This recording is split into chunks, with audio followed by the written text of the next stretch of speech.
Hello viewers, welcome to the series on transmission genetics. If you remember, in our last lecture we had talked about the ease with which Pisum sativum could be manipulated by the father of genetics, that is Gregor Johann Mendel, and what was the methodology. Towards the end of the lecture we also talked about some terminology. And these terms regarding the gene, allele, the allelomorphs and the whole concept was very important to understand the future calculations which we are going to make. In the same series, continuing and picking up the thread from our last lecture, let us talk about some other terms once again. When we talk about the alleles, we know that they are always written in pairs, and they represent two unit factors which are present in any individual. So this individual could be, say, capital D or capital D small d. We talked about the other day that these particular units have to be italicized, and therefore the resulting symbol would be called as a genotype. So the genotype could be represented or designated as the genetic makeup of an individual for that particular trait or the traits that it describes. So here you should really remember that when we say that we have a pair of alleles, we don't mean it's always so, because what would happen in a haploid organism? In a haploid there is only one set of genes, so therefore there has to be one allele. When we talk about tetrad analysis or the genetics of haploid organisms, it would be more clear that the dominance and the recessive relationships may not exist in a manner which we are accustomed to see in a diploid organism. So therefore, when we read the genotype, we would immediately come to know about the phenotype of an individual. Why so? Because the phenotype is nothing but an expression of the genes that an organism possesses. Therefore, we have a common English parlance by saying it's all in the genes. For example, a capital D and the capital D small d both would designate the tallness, whereas the small d and small d would stand for dwarf. So one could make out or one could visualize the genotype by also looking at the phenotypic characters. But then there is a confusion between both the alleles being the same or heterozygous. So that means when both the alleles are the same, we would call it as a homozygous for that trait, and the individual could be called as a homozygote. On the other hand, when the alleles are different, that means a capital D or a small d, then we would like to use the terms a heterozygous, and the organism would be called as a heterozygote. Now here we would now be able to distinguish only by its genotype whether it is a homozygous or a heterozygous. Apparently capital D and small d would manifest the same phenotypic expression. Looking at the loci, the same loci at which these alleles are present on a pair of homologous chromosomes, this also we discussed on the last turn, we could designate the constitution or the genotype as a homozygous dominant, a homozygous recessive, a heterozygous organism.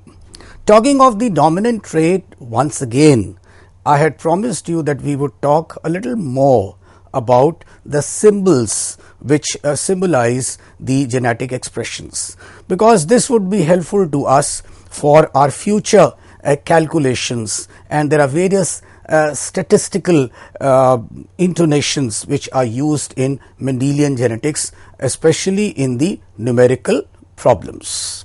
So a dominant trait, as we know, is a trait which is always going to express itself regardless of the fact whether it is in a homozygous condition, a heterozygous condition, and in rare cases even hemizygous condition. So, normally we use a capital letter which is italicized as we have seen earlier, but then you could also replace the capital letter with a plus. So, therefore, on the right hand lower corner of your screens you would find that there is a double plus which now replaces two capital B's. Likewise, a plus and a small b, but so and a plus and a 0 in a hemizygous condition. One thing is very clear: if we have a notation having plus in our numerical, somewhere or the other a smaller one version has to be there, so that one can visualize that the opposite of small b has to be a capital 1, which has been denoted by the plus. On the other hand, now a recessive trait is one. As I said before, only one of the traits is usually expressed. So, the one which does not express in the presence of the dominant allele would be the recessive trait. So, when would this recessive trait express itself? It would express itself only in a homozygous condition. So, that means small b and small b and not capital B or small b. So, that means alone small b is going to be taken over or being overshadowed by capital B. So, if the condition is hemizygous, then of course, there is nothing to stop the small b, but then this allele will not be a true allele. We will call this as a pseudo allele, and now if the recessive trait is going to be expressed, this is a false dominance, because the real dominance is that it will express itself in either of these situations, a homo, hetero or a hemizygous condition. So, this is a case of pseudo dominance. If you remember, we had talked a little about this having to occur in cases where we have the sex linked inheritance, and of course, when any allele is present on our Y chromosome, it would not have a counterpart on the X chromosome, which is coming from the mother. We would have a detailed discussion on this in a separate topic of sex linked inheritance and the sex chromosomes. So, therefore, a dominant trait and a recessive trait are a part and parcel of our expressions in Mendelism. There are some new symbols which also have been designated for the dominant mutants or the wild type alleles or the mutant alleles if they are recessive, and they are designated as plus to the power small a or plus to the power capital A.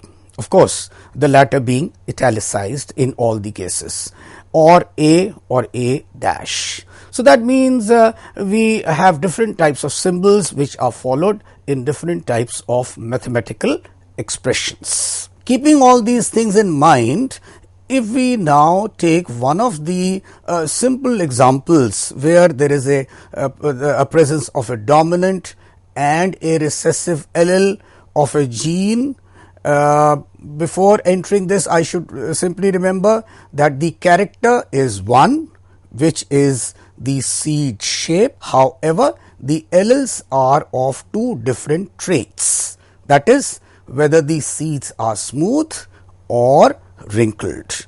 I would repeat, two traits of the same character.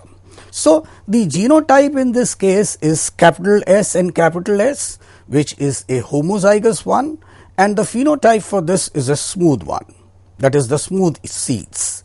So is the case also for a heterozygous one, because it has capital S and a small s. While the former is dominant to the smaller one, the smaller s, we still have the appearance of smooth seeds.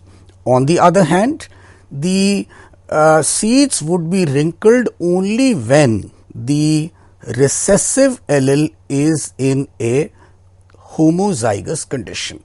Why are these particular seeds round or smooth would be a matter of our further investigation when we talk about the molecular basis, what has happened to the insertion of certain elements, certain transposable elements and so on. That would be discussed much later. Now, another terminology which we need to follow when we are talking about Mendelian crosses is the generations.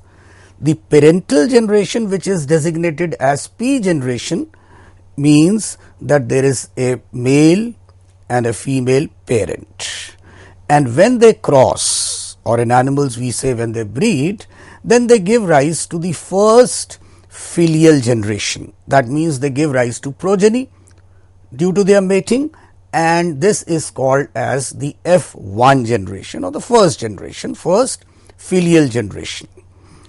When there is a crossing among the F1 individuals, it would give rise to the second filial generation, that is by the generation which is produced by breeding together the F1 offsprings. And likewise, there are subsequent generations of F3, F4, F5 and so on. When we talk about a monohybrid cross, a mono means one, so that means two individuals that we are taking into consideration for crossing must have one character difference. In other words, that is, two individuals should have a homozygous genotype. However, their phenotypes are different because they are differing in a certain genetic trait. I would repeat, the character is one, that is, in this case, for example, the height. However, the two parents are differing in their phenotypes. That means they are differing in their traits. So, the cross between two monohybrid traits having capital T, that is a tall one, and a small t, which is a dwarf or a short one, would be called as a monohybrid cross. This is what Mendel performed himself by taking just one character. And now he was not interested what is happening to the pod shape or the seed shape or the position of the flowers or the color of the flowers and so on. He took one character at a time. That's why perhaps he was successful. And therefore, we are now talking about the inheritance of a single gene in a monohybrid cross.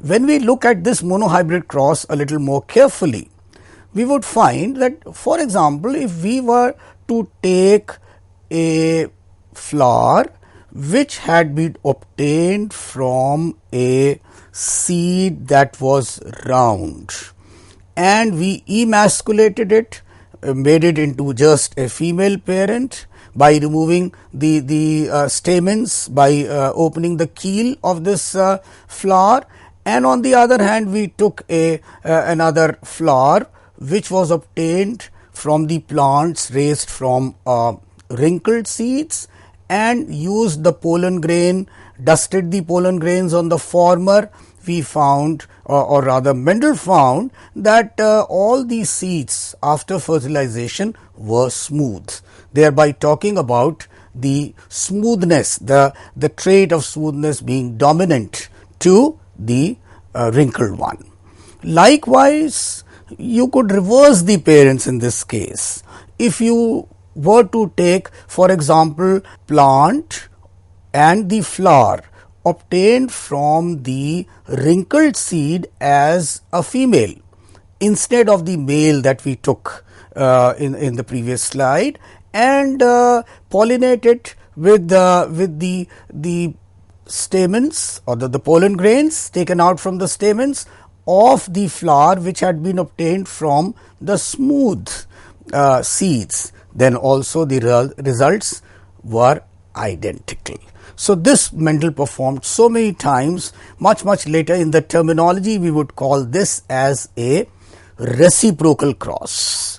Now, the reciprocal cross if we can call it now, gives identical results. So that means there is nothing to do with the sex of the parent, whether it is a male or a female. That also we have to discuss later, that this is perhaps the characters are entirely autosomal. That means the genes for these characters are residing on chromosomes which have nothing to do with the sex determination of an individual. Otherwise, the story of these results would have been entirely different. Let's make a cross of a similar type, a monohybrid cross, and try to use all the symbols or the terms that we have mentioned right now. So the parental cross, which we call as the P1 cross, has the phenotypes in the form of tall and dwarf, and their genotypes, let us say this time we have taken as capital D and the small d. Now these are the two homozygous parents. When they form gametes, then the gametes formation has to be obviously as a result of meiosis. So that means the chromosome number has to be halved, and as you can see on the screens, the capital D would only give rise to just one type of gametes, and so would be the identical case in the other parent, that is in the so called recessive parent. And that means once we have the formation of only one type of gametes, gametes would be more, but in number, but the types of gametes would be just one. So later we will call this as the genotypic classes. So when they mate, we would find at the time of fertilization, when they are going to give rise to the F1 generation, the capital D and small d together would have a heterozygous genotype. Nevertheless, all the individuals would be tall, thereby suggesting that capital D character is dominant to the small d, which is the recessive one. So once and how do we now go further from the F2 generation? The gametes of the F1 generation, which we just saw was capital D and small d, would now give rise to, each one of them would give rise to two types of gametes, and they would have what is called as a random crossing. And this random crossing would mean that capital D would combine with the capital D of the other, capital D would combine with the small d of the other, thereby giving rise to a situation where one of the four would be homozygous tall, one on the other extreme would be homozygous dwarf, which would be represented by small d, and two of the four in the F2 generation would be tall, all right, but then they would still be tall. So let us say apparently it looks that it is a situation of 3 by 4 versus 1 by 4. Mendel had at the back of this his mind, and he performed such crosses, as we said earlier also in the earlier classes of history also of genetics, that he took 7 characters. And these 7 characters that he performed monohybrid crosses individually, he came to a conclusion that the ratio was, say, something like 3:1 approximate. Now, what do we mean 3:1 approximate? As you can see on your screens, it is not exactly 3:1. It is 2.5, 2.7, but then not exactly 3:1. So, this 3:1 that we are looking at is actually an arithmetic mean, which he had in mind to talk about the other aspects. So, considering this, these crosses, now Mendel finally gave his postulates, 3 postulates to be precise, which ultimately led to the formulation of Mendel's first law. This we would see in our next lecture in details. Thank you.